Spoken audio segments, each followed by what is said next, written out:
Meet NYLE, the compliance tool that helps you self-assess your product's readiness for FedRAMP Low, Moderate, and High.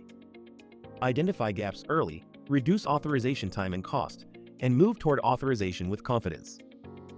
Here's how it works.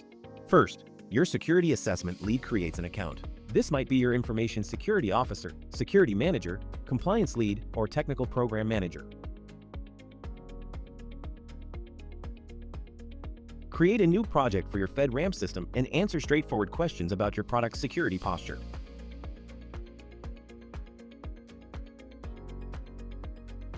Work through them online with automatic progress saving, or download the questionnaire to complete offline. Add comments about control implementation and link to internal evidence and artifacts that stay within your company's control. Once complete, you'll instantly see your FedRAMP readiness across all 3 security baselines, not just a single, static assessment. View which controls you meet, where gaps exist, and what your next steps should be.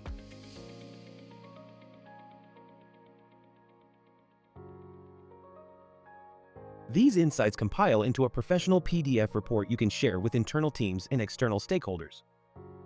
With NYLE, you get clarity on readiness in days. Track progress over time as you update responses and check off action items. And with all 3 baselines included, you'll reduce readiness costs by up to 75%. Make informed authorization decisions early with visible, trackable, and defensible progress. Learn more at HeyNYLE.com.